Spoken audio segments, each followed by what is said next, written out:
Bonjour, je suis mademoiselle Judith Calage, artiste bédéiste. Je vis en République démocratique du Congo, précisément dans la ville-province de Kinshasa. Et quand je vis la liste des artistes qui étaient sélectionnés, waouh, je n'y croyais pas. J'étais super contente, très très contente. J'ai même lu la liste 3 fois. Waouh! Et je suis sûre et certaine, 2 ans après, euh, ma réaction sera enfin, je suis là. Enfin, je suis là, j'imagine beaucoup de choses. Je vois de gros stands, beaucoup de monde qui viendront découvrir la bande dessinée congolaise. J'ai trop hâte. J'ai envie simplement que le 2 ans s'écoule vite, vite, vite, vite. Donc, je croise les doigts. Ciao. Je m'appelle Yannick Kumbozi. Je suis artiste, BDiste, graphiste, designer et en même temps éditeur de bande dessinée. Bien évidemment, j'ai réalisé plusieurs bandes dessinées que j'estime être des chefs-d'œuvre. Mais je pense que mon meilleur ouvrage ou ma meilleure réalisation est à venir. Oui, la plupart de mes histoires, je puise ma source d'inspiration dans la jeunesse. Autant plus que moi, évidemment, je suis jeune, je cherche comment est-ce que je fouine dans le quotidien de jeunes et j'essaie de pouvoir l'illustrer dans mes bandes dessinées. Hello, voilà, je m'appelle Barley Barouti, je suis auteur de bande dessinée, j'ai fait du dessin, mais parfois les scénarios, j'ai fait les couleurs aussi. Je suis dessinateur congolais et ce que j'aimerais bien de mon séjour à Erlangen, c'est tout simplement essayer de chercher une certaine amitié entre l'Allemagne et le Congo à travers mon travail qui est la bande dessinée. C'est aussi l'occasion pour moi d'être l'ambassadeur de mon pays en essayant de vous faire partager un peu la réalité de chez moi à travers mes dessins. Voilà, si vous me posez la question de savoir ce que Kinshasa représente pour moi, c'est vrai que moi je vis en Belgique, mais je suis souvent à Kinshasa et pour moi Kinshasa représente, comment est-ce que je peux dire, ça représente pour moi les racines.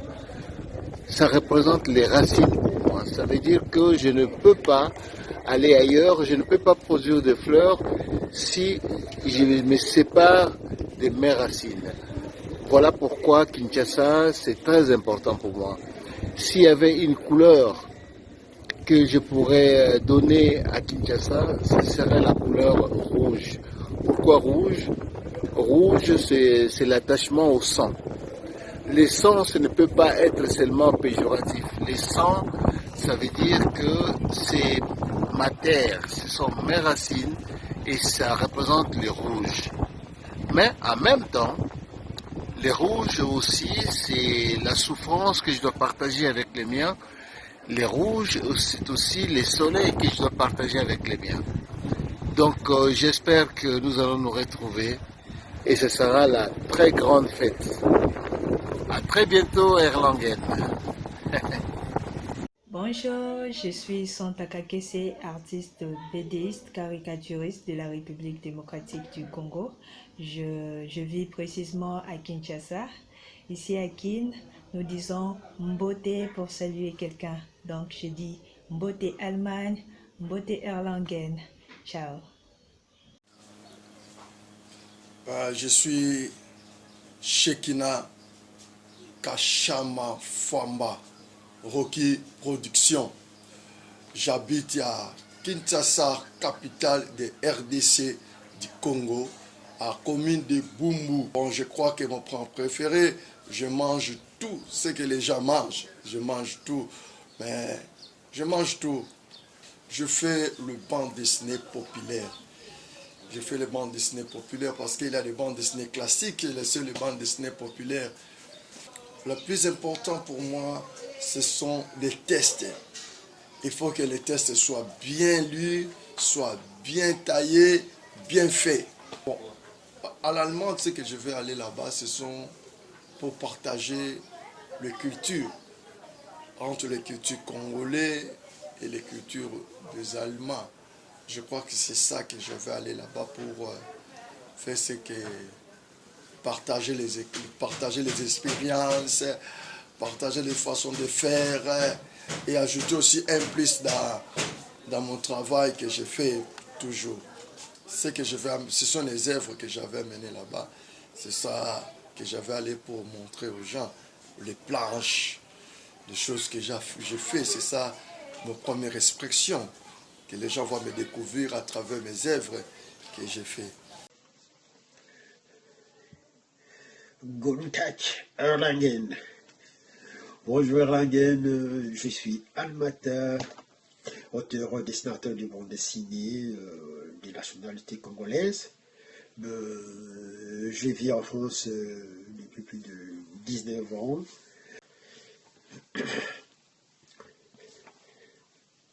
La chose la plus importante pour moi, lors du dessin, c'est tout d'abord prendre du plaisir. C'est le principal, donc la passion du dessin qui m'anime. Donc quand je prends du plaisir, alors là, je m'explose. Donc moi, quand je dessine et quand je suis dans mes planches de bande dessinée, tout d'abord, je me considère comme un réalisateur. Donc vous voyez un réalisateur du cinéma quand il se retrouve dans un plateau, dans un studio de tournage, avec des caméramans, des acteurs, des perchemans, et tout ce qui entoure le tournage d'un film. Donc là, devant les planches, dans le dessin, je me vois comme un réalisateur, comme un caméraman, parce que j'adore faire des prises de vie, des plongées, des contre-plongées. Donc c'est là qui m'anime vraiment à avoir beaucoup plus de plaisir que quand je suis là-dedans, quoi. Donc c'est ce plaisir-là qui m'anime à faire vraiment du dessin. S'il y a 3 choses que j'aimerais bien souhaiter dans ce monde, bien sûr qu'en premier, j'aimerais bien éradiquer la faim dans ce monde et que tout le monde puisse manger à sa faim. Et la deuxième chose, c'est que nous puissions vivre dans un monde meilleur, pas de guerre, que la paix règne partout. Et en troisième position, j'aimerais bien être Superman. Donc, voler comme Superman et sillonner le monde, vivre le monde comme Superman, quoi. Donc, voilà. Bonjour. En fait, je suis caricaturiste et bédéiste. C'est vrai que c'est 2 mondes très proches. Pour créer une bande dessinée, une caricature, la plupart des fois, on procède de la même façon. Puisqu'il y a des personnages, et la plupart des fois, il y a des bulles qui renferment les paroles. Et j'aime bien faire les deux parce que ça me permet de m'exprimer sur plusieurs sujets. En fait, je suis devenu caricaturiste ou dessinateur de presse par accident, puisqu'à l'origine, je suis dessinateur réaliste. Mais quand j'étais étudiant, c'était à une époque où mon pays connaissait beaucoup de problèmes au niveau politique. Et comme étudiant, il y avait beaucoup de revendications. Et ma meilleure façon de revendiquer mes droits, c'était par le dessin, mon moyen d'expression. Et ce qui m'a amené à travailler pour un journal où on m'avait demandé de proposer de bandes dessinées pour leur page de détente. Et après 2 publications, l'éditeur m'a fait venir pour me demander si je savais faire des caricatures. Or, moi, j'étais à l'origine dessinateur réaliste et j'étais déjà très content de publier mes dessins dans la presse. Et comme je ne savais pas faire de dessins humoristiques, j'avais dû mentir. J'avais dit non, je sais le faire aussi, je sais le faire. Puisqu'à l'époque, notre journal, c'était un hebdomadaire. Je me suis dit, je vais apprendre très vite et m'adapter, parce que je voulais vraiment pas perdre ma place. Et ce que j'ai fait, comme j'aime bien un dessinateur belge du nom de Franquin, je me suis adapté pendant la semaine et j'ai commencé à produire des caricatures pour mon journal. J'ai été pratiquement le premier à caricaturer la vie sociopolitique au Congo. Et donc voilà, de fil en aiguille, j'ai créé un style qui fait aujourd'hui tache d'huile au Congo. À l'époque, on était le premier à faire de la caricature politique et ça a fait tache d'huile. La plupart des journaux utilisent cette voie et ça s'est développé au point où le journal est monté en autorité. Donc voilà, et donc je suis arrivé à maîtriser plus ou moins le style. Donc je suis dessinateur réaliste et humoristique. Voilà. Alors, est-ce que j'ai trouvé une autodétermination dans le travail que je fais? Je dirais absolument. La bande dessinée, la caricature me permet d'extérioriser tout ce que je pense, mes joies, mes peines, mes frustrations, mes inquiétudes, mes joies. C'est ça. Ça me permet de m'exprimer sur un certain nombre de sujets. J'ai une certaine conception de la vie que j'essaie de reprendre dans les histoires qu'on me propose et que moi je crée. C'est-à-dire que la bande dessinée ou le dessin de presse est tellement important pour moi que je fais tout passer au travers de ce que je fais. Évidemment, je me sers souvent de ce que je vois. Je m'inspire directement de la société et c'est par rapport à ce que j'ai vu, par rapport à ce que j'ai appris et à l'école et de mes parents et de mon entourage ressort et rejaillit dans mon travail.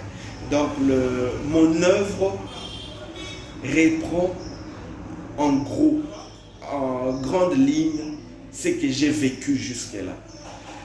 Et ce que je suis prêt à continuer sur cette voie, absolument. La bande dessinée, l'art est tout pour moi. Même si c'était à refaire, je crois que je n'aimerais que renaître dans la peau d'un artiste. Est-ce qu'il y a quelqu'un qui a façonné mon style? Oui. Il y a un dessinateur, surtout à propos de bande dessinée, c'est Moebius, Jean Giraud. C'est le dessinateur qui a créé Blueberry, la série Blueberry. J'ai été longtemps un fan, je le suis toujours. Je ne cesserai jamais d'être le fan. C'est mon maître, c'est mon héros. Et c'est avec émotion, de fois que je me souviens, de festival d'Angoulême en France 2012 où j'ai eu l'honneur de les rencontrer pour la première fois. C'est-à-dire que j'ai lisé avec beaucoup de passion ces bandes dessinées. Et il a façonné mon style à ce sens que je me retrouvais en train de dessiner, défier la faim, défier l'obscurité, pour essayer d'arriver à faire des dessins aussi beaux que le sien. Est-ce qu'il y a un sujet que je n'ai jamais traité mais que j'aimerais traiter un jour? Oui, le western. C'est-à-dire le western, c'est un style que j'aime beaucoup, que ce soit au cinéma ou en bande dessinée. C'est-à-dire que quand j'étais tout petit, j'allais beaucoup voir des films. Et les genres qui me captivaient le plus, c'était le western. Je suis fan de western. Et c'est un style que j'aimerais pouvoir faire un jour en bande dessinée. J'aimerais pouvoir avoir cette occasion. Eh bien, je réponds au nom des trésors Chibangu Chamala. Et Techim est mon nom d'artiste. Je suis dessinateur de bandes dessinées, illustrateur et réalisateur de films d'animation. Je suis de nationalité congolaise, précisément de la République démocratique du Congo. J'habite la ville de Lubumbashi, qui est la deuxième ville après Kinshasa. Lubumbashi est située dans la province du Haut-Katanga, au sud-est de la République démocratique du Congo. Je m'inspire de mes expériences personnelles, mais celles des autres aussi.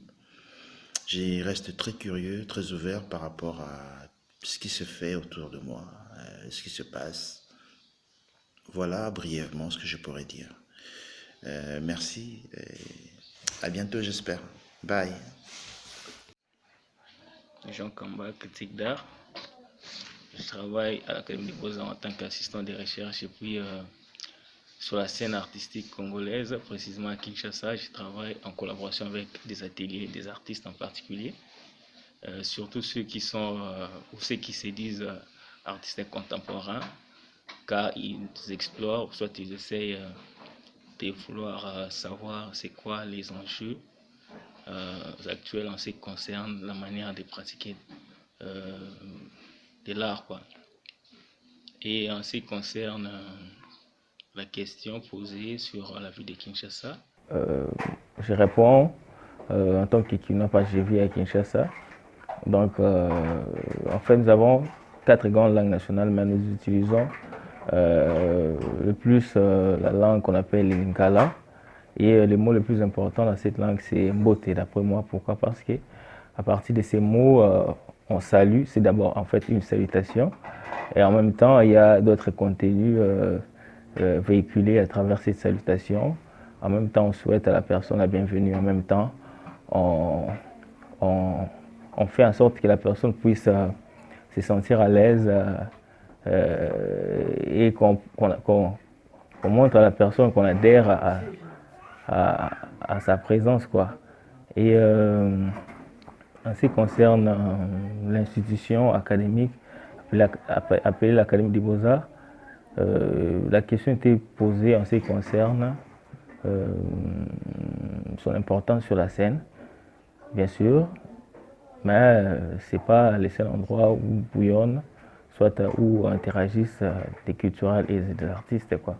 Il y a aussi des lieux alternatifs créés par les artistes où il y a une sorte de confrontation d'idées et consorts. Mais l'Académie des Beaux-Arts s'avère être aussi un des creusets, un des endroits où fleurissent des idées, des contradictions et surtout son aspect classique qui est souvent récusé par ses anciens étudiants.